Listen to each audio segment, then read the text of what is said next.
Olá, sejam todos muito bem-vindos ao podcast Devaneios Filosóficos, agora no bloco Não Monogamia e Anticolonialismo. A ideia aqui é a gente discutir a partir de teorias, de depoimentos e relatos e muita reflexão, o que nós entendemos por relações afetivas e como que nós podemos descolonizar essa noção inteira que nós construímos ao longo do tempo sobre o que é o amor, o que é amar e o que são as relações humanas.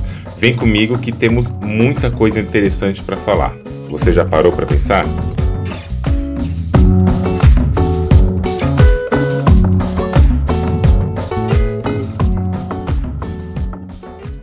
Quando a gente está conhecendo alguém, por exemplo, de modo afetivo íntimo, de modo afetivo íntimo sexual, e existem comunicação de interesse pouco nítida, nem sempre, né, a gente sabe, nem sempre é fácil comunicar se a gente está ou não interessado mutuamente. Mas e quando surge a comunicação nítida de uma ou de ambas as partes, e mesmo assim a sinalização de interesse se torna nublada ou mentirosa? Por exemplo, não é raro relatos em que pessoas escutam algo como: não estou no momento bom para assumir um relacionamento agora, preciso focar em outras coisas, em outros campos da vida. Aí na semana seguinte a pessoa surge magicamente no relacionamento fixo com alguém. É o famoso: não estou pronto para me relacionar. Aí entre parênteses, com você. Já soube também, no sentido parecido, de pessoas que falaram, né? Eu amo tanto você, gosto tanto de você, nossas trocas são incríveis e quero tanto que a gente se encontre. Só que nessas demonstrações afetivas, o impedimento era de que: mas estou tão esgotado emocionalmente, meus trabalhos estão me consumindo tanto que não consigo ter disponibilidade afetiva para nenhum relacionamento agora. E aí, né, o que acontece depois? Magicamente, a pessoa aparece num relacionamento muito apaixonada, exibindo fotos amáveis, declarando quanto é bom estar naquele relacionamento, saindo sempre com aquela companhia, inclusive para espaços onde estava aquela pessoa para a qual ela disse: não consigo disponibilidade afetiva para nenhum relacionamento agora. Ou seja, no fundo da análise, nem sempre se trata de uma real indisponibilidade afetiva. Apenas é um não querer que está ali escondido, ocultado por algum motivo. A pessoa não fala isso por alguma razão. E não por acaso, quem mais escuta essa tal de indisponibilidade são pessoas dissidentes, né? Principalmente pessoas negras, pessoas trans, pessoas gordas, às vezes pessoas negras, trans e gordas, mulheres negras. São um grupo de pessoas dissidentes que escutam isso também, ou pessoas neurodiversas, sabe? E vamos falar a verdade mesmo? Tá tudo bem, tá tudo tranquilo em não querer se relacionar com uma outra pessoa. Tá tudo certo a gente assumir e falar assim: olha, não topo um relacionamento agora, não tô bancando isso, não vai rolar. Tudo bem isso. Só que não tá tudo bem, na verdade não tá nada bem agir no processo de um cozimento de um afeto, como se fosse cozinhando ali em banho-maria, quando a gente já sabe que a gente não quer construir algo com aquela pessoa, quando a gente já sabe que a gente não quer construir algo que a comunicação está sugerindo. A comunicação sugere uma construção, a gente sabe que não quer aquele tipo de comunicação específica, só que mesmo assim vai mantendo em banho-maria só para não perder um posto. Não tem necessidade, sabe, de ficar mantendo um lugar, de alimentar certas esperanças que a gente já sabe no nosso íntimo, a gente já tem convicção de que elas não se confirmarão. A gente não precisa reter as pessoas como objetos. A gente pode mostrar aquilo que a gente sente, aquilo que a gente não sente e deixar a pessoa, se for o caso, escolher. Sem utilitarismos. Indisponibilidade afetiva não deveria, pelo menos eu acho, né? Não deveria ser um escudo para uma irresponsabilidade com aquela pessoa. A maturidade também está na gente oferecer o que a gente tem. É um ato de maturidade não oferecer o que a gente não tem. Eu acho que a gente não devia chamar de indisponibilidade afetiva, aquilo que a gente já sabe que é um não querer mesmo, que é direcionado ao não querer a uma certa pessoa. Esse negócio de ficar usando pessoas como step, pra quê? usar pessoas como step para momentos de solidão, ou então enquanto fonte de amparo, enquanto você não encontrou o porto seguro que você procura. Então minha dica é, ou minha sugestão, não chame de não monogamia o seu costume de buscar pessoas como quem procura corpos em um catálogo de degustação. Não transforme a pessoa em catálogo de degustação quando seu objetivo é fazer a escolha afetiva exclusiva do seu par romântico. Não temos o dever de amar todas as pessoas que nos amam. Esse é um ponto importante. Mas chega a ser até, não sei, né, se vocês concordam comigo, mas parece um tanto desonesto quando a gente finge amar pessoas somente para ter por perto alguém que vai suprir nossa carência, enquanto o dito amor romântico ainda não chegou. E usar de corpos dissidentes nessa estratégia eu acho que é ainda mais violento, sabe? As pessoas deveriam assumir suas faltas internas sem ter que mentir e sem buscar pessoas para tapar seus buracos. Indisponibilidade afetiva não deveria ser um escudo para as pessoas usarem em relação às suas irresponsabilidades. E eu repito, é maturidade não oferecer o que não se tem e o que não se quer dar. Esse é um ato de maturidade que a gente vai conquistando, conseguindo com o tempo. E lá em fevereiro eu já falei isso, né, no meu Instagram, em alguns posts que eu fiz. Eu já falei essa mesma coisa que eu falei para vocês agora. Só que aí hoje uma pessoa me mandou, compartilhou comigo um print de acho que um tweet, ou então de um negócio do Blue Sky, alguma coisa assim, que falava uma frase, aí eu fiquei pensando nessa frase, né, como que ela circula por aí, quais são os desdobramentos que essa frase produz, o que a gente pode entender dela e discutir a respeito. E a frase, que é o que eu vi, era escrita por um tal de Rafael, eu não tenho certeza, enfim, Rafa. Mas a frase dizia a seguinte coisa, abre aspas, fico observando relacionamentos e percebi que a maioria das pessoas não gosta de gente disponível, simples, fácil e de boa. Enjoam rápido de gente assim. A maioria das pessoas gosta da sensação de estar lutando por um relacionamento difícil, noites de insônia, angústia e ansiedade. Fecha aspas. Mas assim, eu fico pensando se realmente as pessoas não gostam, a maioria das pessoas não gostam de gente disponível, ou gente simples, fácil, de boa. Eu fico pensando se realmente elas enjoam rápido. Fico pensando se elas realmente gostam desse sentimento, sabe? De estar lutando por um relacionamento difícil. Ou se, em vez de gostarem, se a palavra gostar seria adequada, ou seria melhor a gente dizer que as pessoas não aprenderam a lidar com relações de outras formas. Será que a pessoa não gosta ou será que a pessoa não sabe lidar? Será que a pessoa não gosta de gente disponível ou o preço da disponibilidade incomoda muito?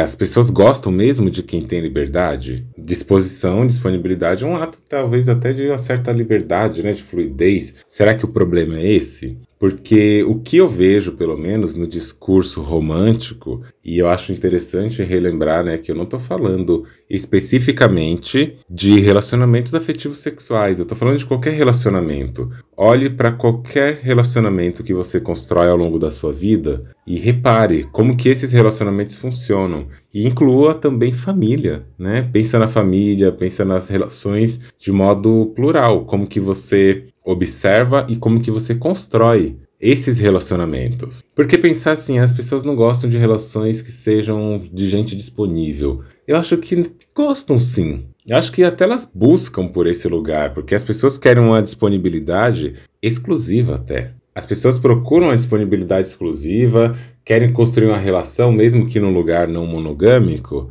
e às vezes não bancam algumas características da relação, não bancam algumas circunstâncias do relacionamento, e a disponibilidade da pessoa não é que ela incomoda essa pessoa, é que ela está disponível, mas não está disponível só para ela, está disponível de modo geral. E essa disponibilidade ampliada, essa disponibilidade de várias coisas, não é o que agrada a pessoa. Ela quer uma disponibilidade exclusiva, só que aí eu acho que a gente pode ir até mais longe. Disponibilidade não é só de tempo, não é mesmo? A gente não tá falando só de tempo, porque não sei se dá para medir as pessoas no sentido de disponibilidade, só de horários para te encontrar, dias da semana para te ver. Eu acho que isso seria muito patético, muito infantil. Esse lugar que a disponibilidade ela só acontece e ela só pode ser medida pela via temporal de disponibilidade de horas para a pessoa, de tempo mesmo. Eu acho que não é sobre isso não, sinceramente. Eu acho que o que pode estar acontecendo mesmo é falar de uma disponibilidade também afetiva, uma disponibilidade emocional, uma disponibilidade para conversa, e eu vou mais ainda, uma disponibilidade para conversas difíceis. Eu acho que as pessoas que não gostam dessa disponibilidade estão falando talvez dessa. E novamente, será que elas não gostam? Será que elas não aprenderam a desenvolver disponibilidade afetiva de fato?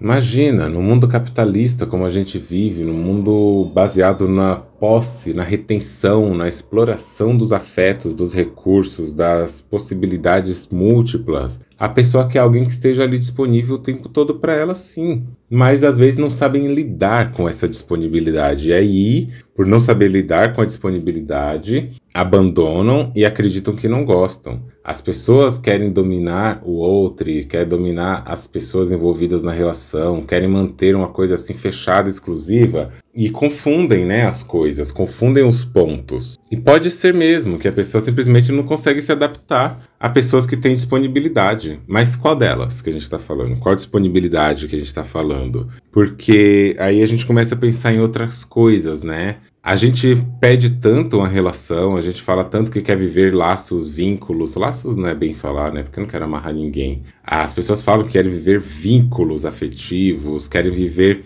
relacionamentos, questões assim afetivas que são leves, que são gostosas, que são boas, que são suaves. Mas aí, quando elas estão diante disso, elas não sabem o que fazer. As pessoas dizem que querem que a outra pessoa seja livre para escolher o que ela quiser, faz aquilo que você achar melhor, pense na sua vida, se coloque em primeiro lugar, se valorize. Eu quero pessoas independentes, quero me relacionar com pessoas independentes. Mas aí, quando aparecem estas pessoas independentes, as pessoas não sabem lidar com isso. Quando aparece alguém independente mesmo, que quer viver a sua vivência, que quer se colocar num plano de importância, que se posiciona enquanto alguém que valoriza os próprios desejos, as pessoas não sabem lidar com isso. Vão chamar isso de egoísmo, vão chamar isso de narcisismo, de individualismo, só porque a pessoa disse de repente: hoje eu não quero sair, hoje eu queria ficar sozinha em casa, hoje eu quero fazer as minhas correrias, ou hoje eu quero ficar em casa sem fazer nada, eu quero me dar o direito de ficar em casa sem fazer nada.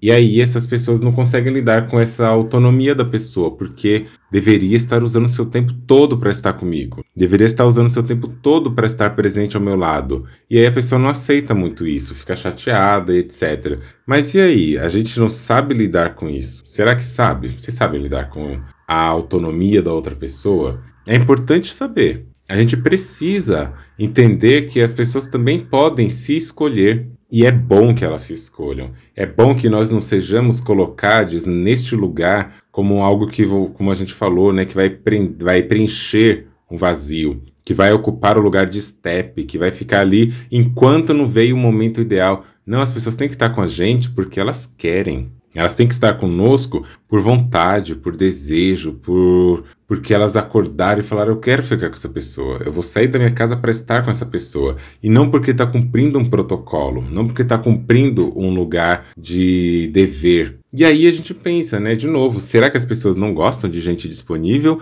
Ou será que elas nem aprenderam a lidar com essa disponibilidade? E elas desconfiam, inclusive, dessa disponibilidade. E aí vem a outra parte, né? Quando fala ali que a maioria das pessoas gosta da sensação de estar lutando por um relacionamento difícil, noites de insônia, angústia, ansiedade. Aqui eu concordo. Aqui eu acho que talvez não é que as pessoas gostem, de novo, né? Eu concordo que isso pode acontecer e penso até que o que faz isso acontecer é muito mais do plano das pessoas terem aprendido isso como o único modo de amar do que, de fato, elas gostarem que seja desse jeito. É importante a gente resgatar percursos históricos, percursos vividos na nossa trajetória, para tentar entender, pelo menos, de onde que vem cada uma dessas coisas. A gente fala: eu gosto disso, mas de onde que vem o nosso gosto? Um gosto não está no DNA, não brota, não nasce com você, necessariamente. O que nasce com a gente são predisposições. Isso eu acho que sim, nascem predisposições, a gente tem uma predisposição para algumas coisas,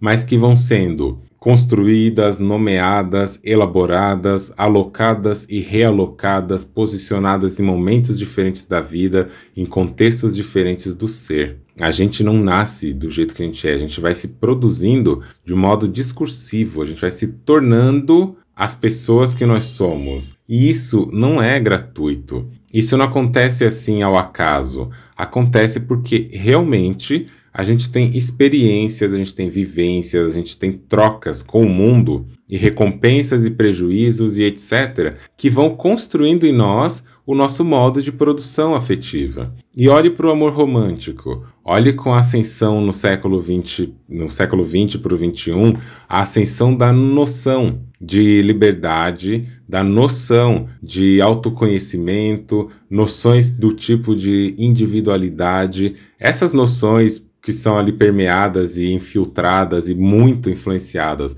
pelo capitalismo, pelo neoliberalismo, vão construir em pessoas a ideia de que elas podem tudo sozinhas. A ideia de que elas têm que valorizar aquela escolha baseada no sacrifício. Essa construção nem é nova, de basear o amor no sacrifício, o desejo no sacrifício. O Brasil ainda é um país predominantemente cristão, segundo pesquisas populares, de que 86% da população brasileira se declara cristã. Mesmo sabendo que ser cristã, bom, nem vou falar muito, né? Ser cristã não é ir para a igreja todo dia. Ser cristã não é você frequentar um culto e adorar a Deus de um modo intenso. Ser cristão, às vezes, é só porque você acredita em Deus. Mas isso é importante ainda, porque é dessa crença que a gente tem contato com os valores de Deus, com os valores cristãos, que são valores profundamente baseados no sacrifício como prova de amor. A gente quer tanto um amor calmo, um amor tranquilo, um amor leve, só que quando ele chega a gente não sabe lidar com ele. A gente tem medo inclusive de ser uma mentira, o famoso bom demais para ser verdade. Por que isso? Porque a narrativa predominante, até hegemônica do que é amor, o amor romântico, é uma narrativa baseada na idealização, um amor inatingível, o amor que ele não é realizado em si, mas que ele precisa ser provado capaz de ser pelo menos merecido. A pessoa tem que merecer o seu amor, ela tem que fazer por onde, ela tem que demonstrar isso. E como que a gente aprende isso? Desde essas narrativas bíblicas, onde o pai enviou seu próprio filho em amor à humanidade e para provar que ele realmente ama a humanidade, enviou seu filho para ser torturado, pendurado numa cruz. A gente aprende que amar a Deus é você andar 40 anos no deserto. Amar a Deus é você ficar em jejum, você passar fome, você ser humilhado. Esse lugar de aprendizado desse amor tóxico, desse amor prejudicial, um amor que vai te levar a produzir todas as suas buscas, pautando as suas escolhas e as suas avaliações no sacrifício, na tortura muitas vezes, no abuso, no sofrimento. Esse é o amor que as pessoas aprenderam a amar. E eu posso falar que eu também fui uma pessoa que aprendi a amar desse jeito, que com o tempo eu ressignifiquei. Mas quantas pessoas têm tempo? Quantas pessoas conseguem ressignificar esse amor de fato? A gente faz isso sempre, vocês que me escutam, fazem esse movimento de ressignificação do amor, porque isso é importante. É necessário fazer esse tipo de movimentação. Só que aí, nesse amor baseado no sacrifício, também é bom inserir certas dimensões de que nós estamos falando também, pelo menos eu, de raça, estamos falando de gênero, estamos falando de classe, estamos falando de corporeidade, de cognição. A gente sabe que para certos corpos, rejeitar a narrativa romântica pode ser até mais fácil, porque essa pessoa tem acesso ao amor, tem acesso ao afeto, tem acesso a lugares de afeto onde ela consegue disputar com mais chances de ganhos. E agora, aquelas pessoas que estão em situações de afetividade que não são hegemônicas. Uma pessoa gorda numa sociedade que supravaloriza o corpo magro. Uma pessoa que tem pelos, muito pelo no corpo, numa sociedade que valoriza a higienização dos corpos, nesse lugar colonial onde quanto mais liso, melhor, ia depender de qual gênero a gente está falando. Uma sociedade misógina e patriarcal,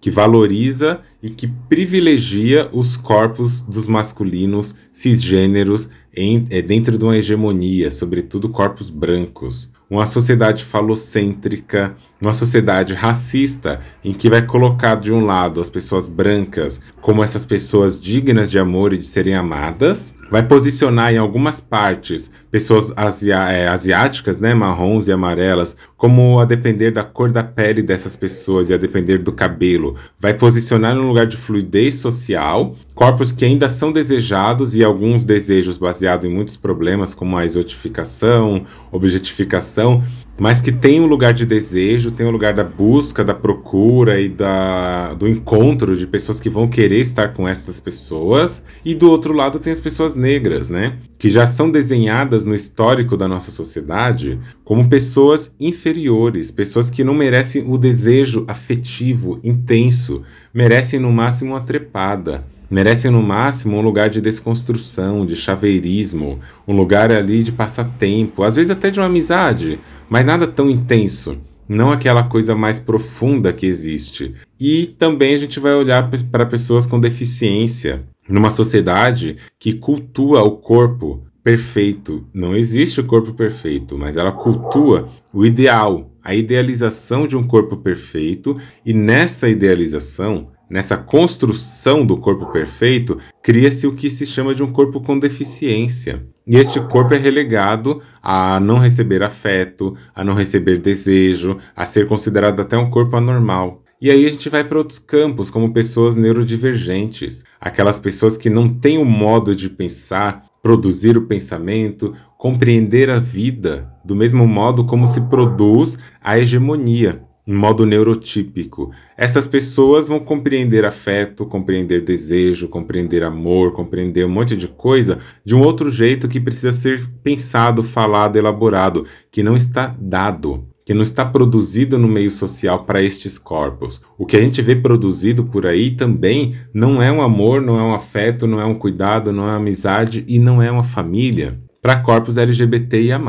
Pessoas homossexuais, bissexuais, pansexuais, né, não tem, e assexuais também, não tem o mesmo lugar no desejo, no afeto e no acolhimento social. Pessoas trans, e que muitas vezes estão atravessadas por todos os outros marcadores, também são pessoas que não vão receber amor, afeto e desejo da mesma forma. O que eu estou falando com tudo isso? A nossa análise sobre o que é amor, o que é desejo, como a gente rejeita essa fugacidade dos relacionamentos, atravessa o nosso corpo. Não é simples a gente dizer por aí como que as pessoas vão se amar ou como que elas não vão se amar. Assim como, a depender destes marcadores, não é simples dizer como que as pessoas vão dizer não para um amor que apareceu ali para elas. E às vezes, para manter este amor que elas acreditam dentro de um complexo de inferioridade, como vai dizer Frantz Fanon em Pele Negra, Máscaras Brancas, esse complexo de inferioridade produz na pessoa o medo de perder aquele relacionamento. E para não perder, ela começa a ter que provar que merece a relação. E o colonialismo, o patriarcado, a cis-heteronormatividade sabe disso, sacou esse tipo de coisa. A monogamia, que é esse modo de relacionar que está para além do número de parcerias, é uma coisa política, é uma coisa contextual, ela é também sobre controle de fronteiras, é sobre economia, sobre educação, sobre religião, sobre capitalismo. A monogamia, ela aprisiona estes corpos nesse lugar de felizes para sempre. E esse para sempre, que obviamente não é para sempre, ele exige da pessoa um comprometimento ao assinar esse pacto. Exige um comprometimento de uma assinatura do pacto que você vai ter que ser feliz para sempre, em qualquer condição. E dependendo de que lado da desigualdade social esse corpo ocupa e pertence, esse corpo vai aprender que ele tem que se sacrificar para se manter na relação. E aí a gente fala também, né, de pessoas que têm crianças, a gente fala de pessoas idosas, a gente fala de pessoas em situação de calçada, né, como Caru, conversando comigo, me disse, não tem pessoa em situação de rua, ninguém vive na rua. As pessoas vivem em condição de calçada, em situação de calçada, em lugares totalmente desumanizados, né? E essas pessoas, quando estão nesses lugares, elas aprendem que o amor não é simples, não é fácil. E o que vai passar na cabeça de uma pessoa dessa no dia que ela for amada? Que ela quer um relacionamento que seja merecido. Porque tem que ser um relacionamento que vale a pena. E às vezes as pessoas acreditam que um relacionamento que vale a pena é um relacionamento difícil, com noites de insônia, angústia, ansiedade, porque ali você está elaborando um querer, você está elaborando uma tentativa, você está ali insistindo por algo. O ciúme, né, é um grande negócio também nesse lugar e fala profundamente do nosso medo de perder. E fala tanto do medo de perder, fala tanto da nossa carência, fala da nossa insegurança, do nosso medo do abandono, e fala num lugar tão profundo que as pessoas conseguem até significar certas coisas, como sentir ciúme ser sinônimo de querer a pessoa por perto. Por quê? Quem sente ciúme tem medo de perder. Quem tem medo de perder não quer perder. E quem não quer perder, quer que esteja por perto esse objeto. E se eu quero que o objeto esteja por perto, significa-se, nesse sentido, que eu quero que o objeto esteja comigo porque eu amo o objeto. Daí as pessoas vêm nesse lugar de, ao longo do tempo, isso aqui não é elaboração que a pessoa faz num bar, numa tarde, numa noite, na sua calçada, na sua varanda. É uma coisa que se constrói reiteradamente. Se constrói de um jeito intenso, com muito brilho, com muita força. E o que isso quer dizer? As pessoas se constroem nesse lugar de demonstrar ciúme para demonstrar que quer a pessoa perto. E aí se cria várias outras coisas. Eu sei que ciúme também não é um sentimento que as pessoas querem criar e querem sentir. Conheço várias pessoas, eu inclusive, que falam e que eu falo a seguinte coisa: eu quero um relacionamento onde o ciúme não seja um complexo que atrapalhe a relação. Se puder não existir, melhor ainda. Se puder não ter ciúme, melhor ainda. Mas caso aconteça e apareça, que ele não venha atrapalhar nossa relação nesse lugar tóxico e nesse lugar adoecedor. Mas não é porque a gente fala, não é porque a gente racionaliza, não é porque a gente tem uma teorização a respeito que isso não vai acontecer, né? Não é porque a gente fala que não quer que uma coisa exista, ela vai deixar de existir. A maturidade está mais em saber o que aquilo está passando para nós, o que aquilo representa para nós e para as relações sociais que a gente constrói, do que ficar nessa busca frenética de higienização, de limpeza compulsória, de ter que tirar mancha por mancha do que falaram que é ruim. É um lugar de aprender a lidar com o que temos e ficar com o problema, como vai dizer Donna Haraway. A gente tem que lidar com o problema, fique com o problema. E se você ficar com esse problema, tente resolvê-lo, tente entendê-lo pelo menos. Nem tudo tem uma solução, mas tente entendê-lo antes de sair só rejeitando tudo. E ficar com o problema, por favor, né? Não vamos entender como um outro ato de sacrifício. Não é sobre ficar com o problema no sentido de manter um sacrifício para estar com o problema com a gente. Não. Ficar com o problema significa, olha para ele. Porque às vezes o problema somos nós. Às vezes o problema é você. Às vezes o problema é o seu aprendizado, a sua crença, a sua maneira de existir, de entender o mundo a partir de uma chave romantizada, religiosa, capitalista, egoísta, narcisista. Às vezes o problema também é esse. E não é que o problema vai ser sempre uma coisa só. A gente tende, né, a acreditar que o problema sempre vem numa via só. Às vezes o problema ele é multifacetado e na maioria das vezes ele é multifacetado. E uma dessas facetas pode sim ser a gente. Porque se a gente não acredita que podemos ser uma parte do problema, aí que a gente tem um problema. Porque a gente nunca vai olhar para isso no lugar de tentativa de resolução. A gente vai olhar para isso com várias outras análises, mas nunca com a análise de que pode ser que talvez a gente tenha algo a ser resolvido, a ser elaborado,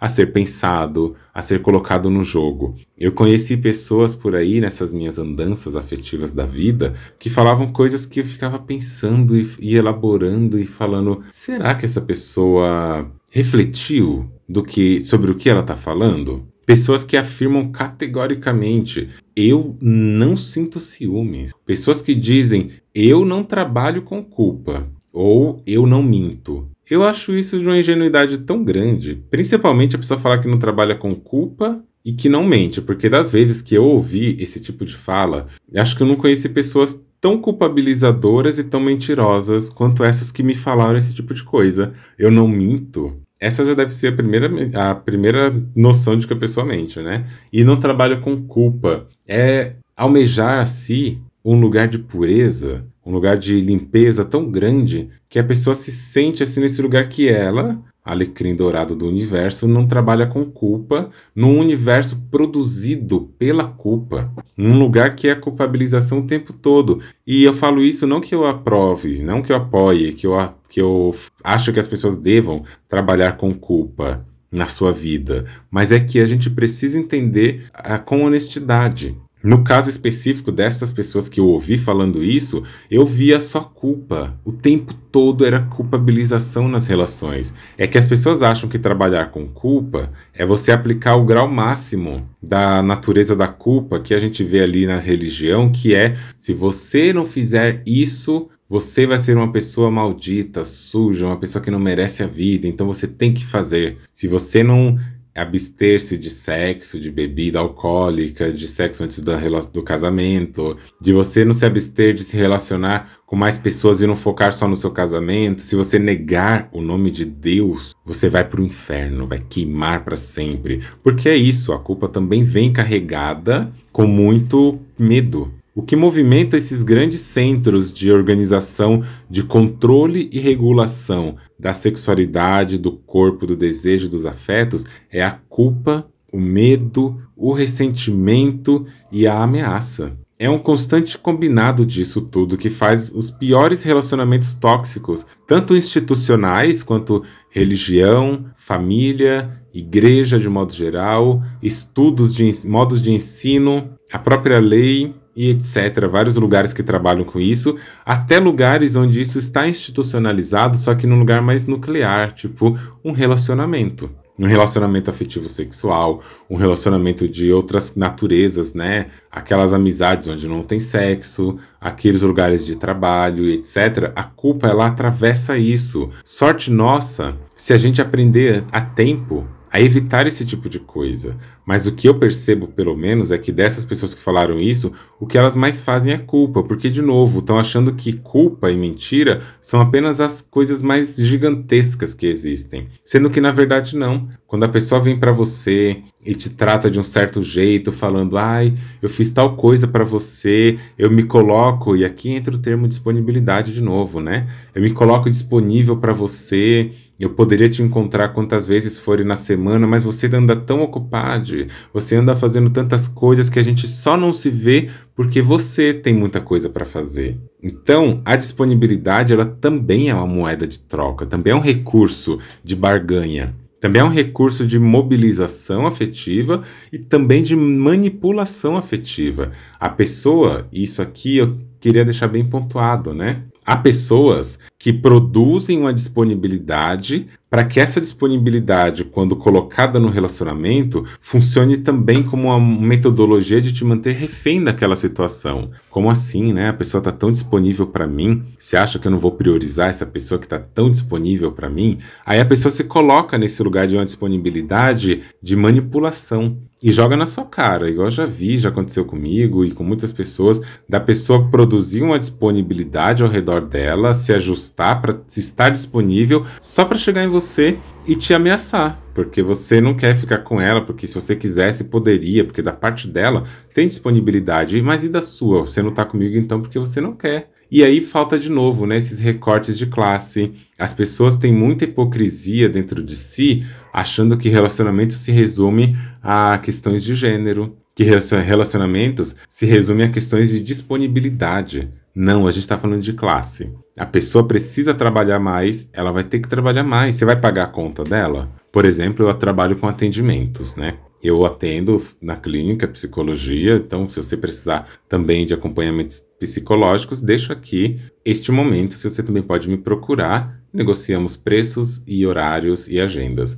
Mas imagine aí que eu trabalhe com isso. A gente trabalha com cuidado em saúde mental. As pessoas não têm dentro de si um relógio, um programador para dizer, olha, tal dia, tal horário, em tal situação você vai ter uma crise. Se fosse assim, seria mais fácil, né? Porque a gente falaria, tá, na sexta-feira à tarde, 12h40, ou então 14 horas, a pessoa vai ter uma crise. Então vamos produzir um lugar para prevenir a crise. Pronto. Não, o que acontece é que as pessoas, às vezes, elas vão ter emergências. Aí imagine que uma pessoa se relaciona comigo e a gente fala, vamos nos ver tal dia, vamos conversar e tal, e vem na minha casa. Só que aí, no mesmo dia, uma pessoa me liga e fala assim, Andrione, eu não tô bem, aconteceu um negócio muito emergente aqui na minha vida, emergencial, E eu queria saber se você pode fazer uma consulta agora, se a gente pode fazer uma sessão agora. Eu preciso muito fazer isso. Eu, no meu lugar de terapeuta, geralmente eu faço. Eu falo, não, vamos lá. Se eu tiver o horário disponível, né, na agenda, eu falo, vamos lá, vamos fazer sim. E eu só não faço se eu tiver um outro trabalho, se eu tiver uma outra pessoa que eu tô atendendo e assim por diante. Mas se eu posso fazer aquilo, eu vou fazer. E se a pessoa com quem eu me relaciono falar assim, ai não, você não me ama o suficiente, você vai deixar de ficar comigo para atender essa pessoa, você não pode simplesmente falar para essa pessoa e procurar outro horário, vir amanhã, etc. Aí eu falo, faz o Pix também. Faz o Pix do valor que a pessoa vai pagar para mim, que aí eu falo com você. Porque as pessoas acham que psicologia não é profissão, né? Acham que psicologia é só por amor. E eu não estou dizendo que eu atendi a pessoa só por dinheiro. Atendi por uma emergência, mas isso também respinga na questão profissional. A pessoa tem a compreensão de falar, tá, a pessoa vai ficar 1 hora, não é a sessão de 12 horas, né? É 1 hora atendendo para acolher alguém que está ali numa necessidade e depois ela volta. Eu não posso ter esse lugar de compreensão? Às vezes a pessoa não tem, porque falta leitura de classe, falta leitura de saúde mental, falta leitura para essa pessoa. Então vamos pensar o que é isso que a gente está chamando de disponibilidade, o que as pessoas enjoam rápido. Às vezes elas não enjoam rápido, é que elas têm muito medo de lidar com isso também. E esse medo de lidar com isso pode fazer as pessoas rejeitarem, porque é bom demais para ser verdade. E eu entendo quando eu vejo isso, né, que as pessoas acabam não querendo essa questão, e aí a gente pode partir, não querendo pessoas disponíveis, simples, fácil e de boa, e a gente pode partir de repente para outras análises. Mas eu queria deixar isso aqui pontuado, né? A disponibilidade, ela pode ser utilizada de várias formas. Uma delas também é o lugar da manipulação.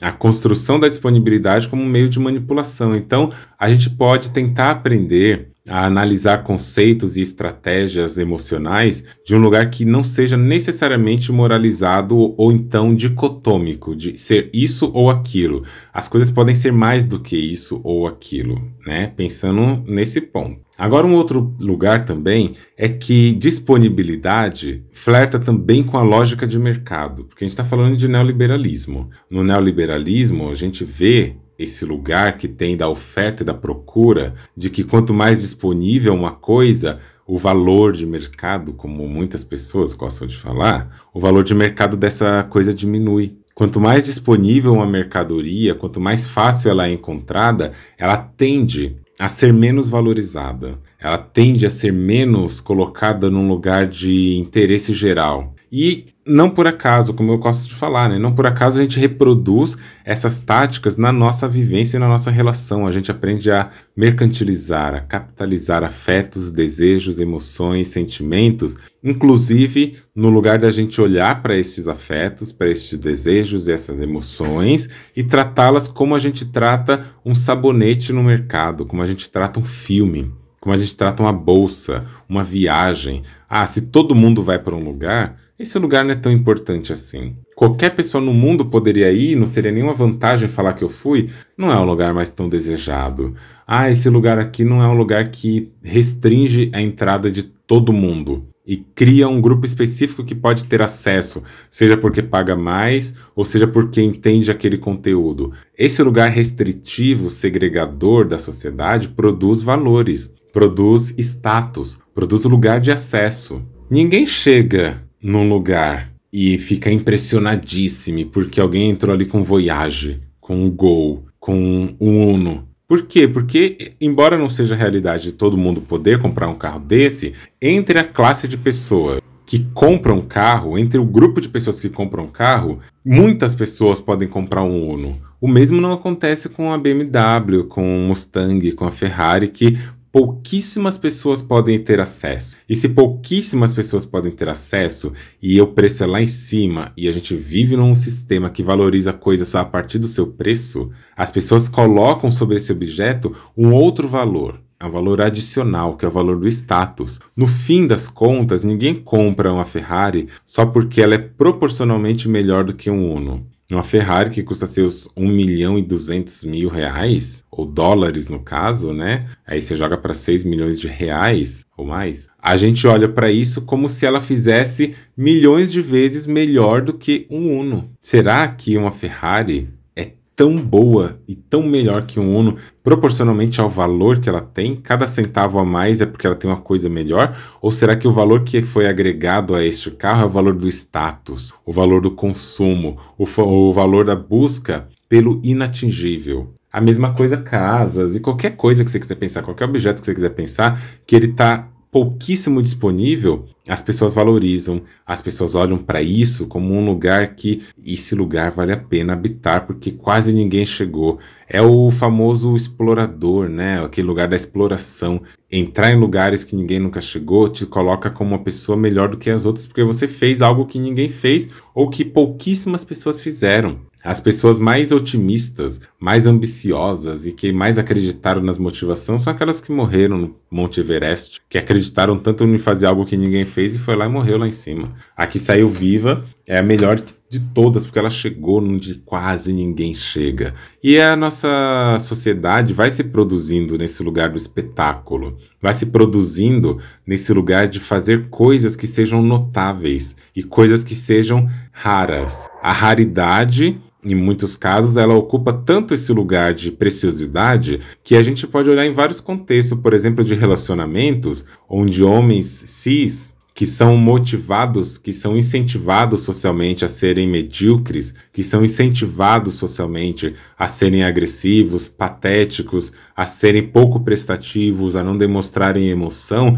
esse padrão social que é incentivado, quando ele é rompido, e a pessoa te trata, e esse tipo de homem trata bem, ele é educado, ele demonstrou afeto, ele fala de emoção, ele escuta sem interromper, ele lava uma louça. Nossa, ele usou rosa. Ele fez uma música sobre masculinidade usando uma calça vermelha. Nossa, que homem incrível, ele nem me bate. A gente olha para essas categorias associadas ao masculino hegemônico e acha que quando a pessoa não faz coisas e faz coisas que deveriam ser feitas por qualquer pessoa, ela está fazendo demais. Isso também dialoga com esse lugar de disponibilidade de fazer aquilo que a maioria não faz. E até nisso, até neste lugar que é feito o que deveria ser quase que o normal de tudo, é colocado como algo raro e, portanto, valorizado. Por quê? Porque não é uma coisa disponível socialmente. E aí, de novo, né, gente? Essa disponibilidade valorizada e essa indisponibilidade, né? Essa indisponibilidade valorizada e mercantilizada, colocada com preço, com a taxa muito alta de conquista, você vai ter que provar muito que você merece isso. Essa indisponibilidade, ela entra num lugar em que pessoas disponíveis demais, pessoas emocionadas, pessoas que demonstram afeto e emoção, que têm seus afetos disponíveis. E, de novo, eu não estou falando de disponibilidade só de tempo. Estou falando de disponibilidade afetiva. Essas pessoas que têm essa disponibilidade entram no lugar da desvalorização. Só que qual que é o problema? O problema é o mundo desvalorizar o afeto, o mundo desvalorizar esses lugares e, portanto, eu não vou me colocar nesse lugar de idiota, não quero ser uma pessoa disponível e não quero facilitar as coisas para ninguém, porque quem facilita só leva na cara. É um direito seu. É um direito seu se apagar. É um direito seu se cortar em partes, é um direito seu se ferir todo dia para produzir uma máscara que vai cobrir o seu rosto, que vai colar tanto na sua pele, que quando você for arrancar vai sangrar, porque vai arrancar junto sua pele. É um direito seu calçar um calçado apertado, porque disseram que calçado grande não é bonito. É um direito seu esconder o seu desejo, esconder o seu amor, esconder aquilo que está fervendo dentro de você e pegando fogo aí dentro, só porque se fizer isso você vai ser uma pessoa considerada de menos valor. É um direito seu não ser quem você é para caber na caixa das fantasias e do valor de mercado que não está nem aí para você. É um direito seu assumir uma postura medíocre porque você tem medo de ser quem você é e ficar só e ficar abandonado. E é um direito seu também se cortar em 1000 pedaços para caber na caixa da miséria afetiva. É um direito seu, mas eu não recomendo. Não recomendo que você faça, que a gente faça esse tipo de coisa, porque é justamente isso que essa lógica do mercado, que se infiltra nos afetos, produz. Produz a noção de que pessoas disponíveis demais são pessoas que não valem muita coisa, que qualquer um poderia ter. É isso que eu estou querendo dizer. Pessoas disponíveis demais a construir vínculos entram nessa narrativa de que são pessoas de menos valor, que são pessoas de menos importância, que são pessoas de menos qualidade, porque as pessoas aprenderam a colocar sobre o afeto, sobre o amor e sobre o desejo, sobre suas vontades, o lugar de valorização de sistema neoliberal do capitalismo, de comércio, de mercado. É por isso que acontece desse jeito. Não necessariamente as pessoas gostam. E aí tudo bem, pode ser que as pessoas aprenderam isso e aprenderam tanto que aprenderam a ter que gostar. Então elas aprenderam a acreditar que gostam desse tipo de coisa. E no fundo são pessoas que estão ali perseguindo a lamparina, como aquela mariposa que olha a lamparina achando que é a luz da lua, e a luz da lua está lá no inatingível. Então se uma mariposa miram a luz, que é a luz da lua, e elas querem se orientar nessa direção, elas ficariam voando, voando, voando, e tudo bem. O problema é quando a gente confunde a lamparina com a luz da lua, e a gente voa direto para a lamparina e se queima. E morre. É isso que acontece quando a gente mira essas construções capitalistas, neoliberais do desejo, do afeto e do amor, das emoções, e aplica na nossa vivência cotidiana mesmo, sabe? Quando esse sistema de classificação a partir da oferta e da procura entra como valor. E aí entra outro ponto, né? Muitas pessoas se sentem envergonhadas por isso, porque tá todo mundo falando, deve ser verdade. Tá todo mundo dizendo, então na minha ignorância, na minha ingenuidade, na minha maleabilidade gigantesca, plástica, de me acomodar e me adequar a qualquer coisa que falam, porque eu não tenho um pensamento crítico, eu vou acreditar. Eu não tenho um pensamento de reflexão no mundo, eu vou acreditar. Eu vou caminhar ali e vou produzir sobre o desejo, sobre o afeto, aquela lógica de mercado. Então, se estão dizendo que pessoas muito disponíveis têm menos valor, eu vou acreditar nisso. E acreditando nisso, eu vou rejeitar a minha própria identidade. Eu vou rejeitar minhas próprias necessidades. Se eu tenho necessidade de disponibilidade, se eu tenho vontade de declarar o meu amor, se eu tenho vontade de ser uma pessoa mais sensível aos afetos e mais aberta a isso, eu vou reprimir tudo isso inconscientemente e às vezes conscientemente, aí até o ponto de simplesmente ser uma pessoa fria que trata todo mundo mal, porque se eu fizer isso, a lógica do mercado vai movimentar aqui, ó, essa pessoa é difícil. Essa pessoa significa que eu tenho que ter um pouco de insistência, de conquista,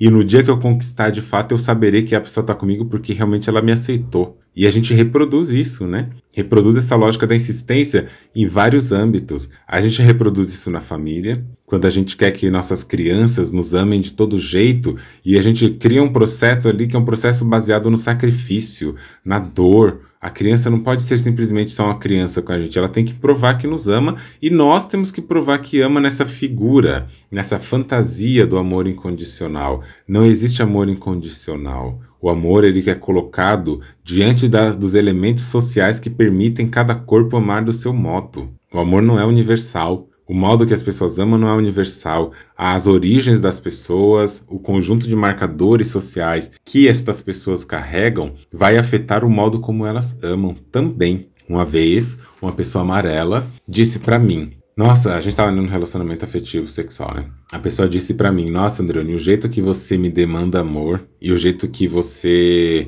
me ama é diferente de tudo que eu já vi na minha vida, de tudo que as pessoas já me deram e do que eu já amei. E ela falou isso num tom de cobrança, né?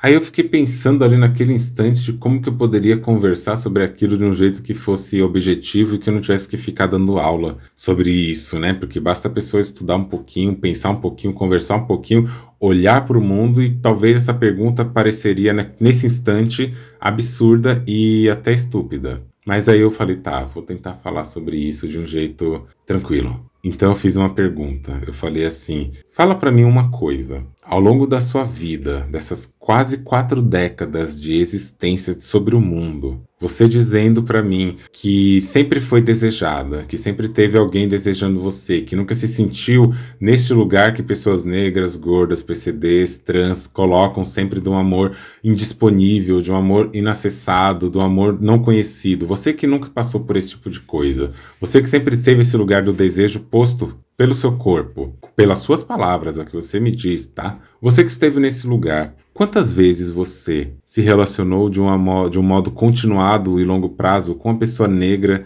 e uma pessoa trans? Para surpresa de ninguém, essa pessoa nunca se relacionou antes com uma pessoa negra que dirá com a pessoa trans, que dirá com a pessoa negra e trans. Essa pessoa só se relaciona com gente branca na sua maioria e pontuadamente com uma pessoa amarela. E aí eu pergunto, como que se espera um modo de amar de uma pessoa negra e trans, que é o meu caso, que seja parecido com o que você já teve? Se você nunca experimentou o que eu sou, você nunca viveu comigo antes, e você quer que eu te dê o mesmo disso que você sempre teve, o único modo de eu te fazer isso é se o meu amor for colonizado. Se o meu amor for embranquecido, se ele for tornado branco ao longo do tempo. Se ele for assim, aí talvez eu, uma pessoa negra, consiga te amar de um modo branco. Eu não falei isso, né? Porque espero que pelo menos esteja subentendido. Mas é o que eu falo aqui. O único jeito de uma pessoa negra amar igual ama uma pessoa branca é se esse amor for colonizado ao ponto de ser embranquecido. O embranquecimento para um desaparecimento, como diz Fanon. É o único jeito possível. É o único jeito de um apagamento possível. E o amor trans, como se demanda o amor cis, a mesma forma. Ele tem que ser apagado de sua origem, de sua forma de expressão, para poder imitar uma cisgeneridade. Porque já estamos pedindo amores que não são compatíveis no modo de existir. Eles precisam ser elaborados juntos para existirem juntos. Não tem como uma pessoa negra amar como se ama uma pessoa branca. As experiências são outras, as experiências afetivas são outras, e quem pede isso está pedindo no fato o quê? Uma coisa inexistente? Está pedindo que você se colonize para que ofereça a mesma forma de antes? E eu entendo que podem ser reflexões que às vezes vêm no momento de pouca elaboração. Às vezes a pessoa só não teve contato com esses questionamentos, né? Mas para pensar então. Para observar sobre isso também. E aí vem, né, essa lógica que a gente está exigindo coisas do mundo e se encaixando em lugares que não são pra gente. Se a gente tem um jeito de disponibilidade, de afeto, de desejo, é melhor que a gente pense sobre isso. Ter disponibilidade, ser uma pessoa disponível, é bom, mas e daí, se isso é lido como carência? A gente quer comprar essa lógica colonizada, higienizada dos afetos? O importante é a pessoa tentar entender e tentar criar meios de se retirar se a outra parte está entendendo isso como um problema, como uma carência ou como algo que não serve. E eu penso que a pessoa carente que precisa avaliar o quanto dessa carência a coloca numa situação de vulnerabilidade caso haja um certo utilitarismo e oportunismo das outras partes, né? Só para a gente pensar sobre isso. E uma coisa... Enquanto a gente valorizar mais o que acham do nosso sentimento, em vez de avaliar o que esse sentimento representa e significa para nós nunca vamos viver o que a gente deseja. Nós sempre vamos viver ali, sabe, de lado, colocando de lado o nosso amor, colocando de lado o nosso desejo, purificando os nossos afetos, purificando as nossas vontades, para que o que vai ter valor de novo é a determinante do mercado afetivo. A gente não precisa entrar no mercado afetivo. A gente não precisa atribuir a nosso amor, afeto e sentimento às lógicas desse mercado. Não precisamos. Não precisamos nos sujeitar a isso. Nós temos o direito de ser pessoas emocionadas, disponíveis e buscar lugares onde isso faça sentido. Onde isso possa acontecer, porque esse lugar, né, de que a maioria das pessoas gosta da sensação de estar lutando em um relacionamento difícil, noite de insônia, angústia, ansiedade, eu arrisco dizer que ninguém gosta, mas aprenderam tanto que só existe esse caminho, e a monogamia reforça a existência desse caminho, que a gente acredita mesmo que não tem outra forma. Quando a gente está falando da não monogamia enquanto descolonizar o afeto, é tudo isso aqui que eu falei até agora, sem mencionar a palavra não monogamia. Quando a gente para pensar o lugar institucional, o lugar social e histórico do amor, do afeto e do desejo nas relações, a gente está falando de não monogamia. A gente está falando de descolonizar o nosso modo de enxergar e sentir o mundo, de pensar as relações. Isso, para mim, isso é não monogamia. É fazer isso na família, é fazer isso nas amizades, é fazer isso no trabalho, é fazer isso nas relações sociais e, principalmente, é inserir marcadores sociais da diferença para a gente não generalizar a vida, não generalizar os modos de amor. E lembrar que o não dito, aquilo que não é falado, que não é exposto, aquilo que ninguém está de olho ali, mas que está operando no social, ele está falando sobre aquilo que é quase uma norma. E o não dito na sociedade, ele é monogâmico. Aquilo que não é falado, que não é trabalhado e tal, nesse sentido, reiteradamente, com todos os termos, é porque ele já foi naturalizado ao ponto de não ter que ser mencionado. E essa ideia capitalista dos afetos é monogamia. É amor romântico, é o lugar do sacrifício, da posse, do status e da mercantilização dos afetos. E repito, demonstrar seus afetos não é sinal de irracionalidade. Em vez disso, ser uma pessoa emocionada pode ser um ato de revolução contra o ato de se apagar aos poucos. E para finalizar, eu quero reler aqui um texto que eu escrevi há mais de 2 anos, que eu queria falar sobre isso, né? Sobre esse lugar, esse assunto que sempre volta, que sempre vem, e vem no lugar da disponibilidade, como a gente já explicou, né?